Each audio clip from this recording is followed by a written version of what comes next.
2 araw nang biglaang umuwi ng bansang Japan itong si Naoya Inoue pagkatapos humakot ng mga parangal mula sa boxing organization ng Las Vegas ay muling pinababalik ng top rank promotion sa Amerika. Itong si Inoue upang panoorin ng live ang laban ni Tank Davis ngayong linggo kontra sa WBA contender na si Frank Martin. Atin ang naibalita noong isang araw lamang na biglaang umuwi ng Japan itong kampo ni Naoya Inoue upang makaiwas sa nakatakda nitong drug test na isasagawa sana sa pamamahala ng VADA sa Amerika. Ganoon pa man ang pagbabalik ni Inoue sa Amerika ngayong linggo ay may kinalaman na lamang sa panonood nito ng live sa laban nitong si Tank Davis upang mapag-aralan ng mabuti ang galawan nito sa posibleng mega fight ng dalawa sa Saudi Arabia sa taong 2025. At kasabay nito ay mapapanood rin ng live na lumaban nitong si Inoue ang isa pa nating kababayang si Mark Magsayo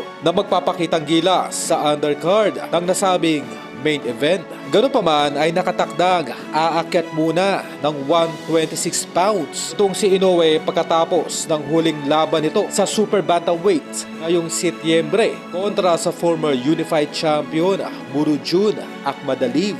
At sa huling balita ay pinag-uusapan ngayon sa social media itong pag-iwas ni Naoya Inoue sa isang ambush interview ng isang American journalist na nagtanong kung balak pa nitong labanan ang former 3-division champion John Riel Casimero. At ang pag-iwas nitong si Inoue na magbigay ng anumang komento patungkol kay Casimero ay naging usap-usapan sa American boxing na mistulang naduduwag na nagdadalawang isip at ayaw isugal ng nasabing Hapon ang perpektong kartada nito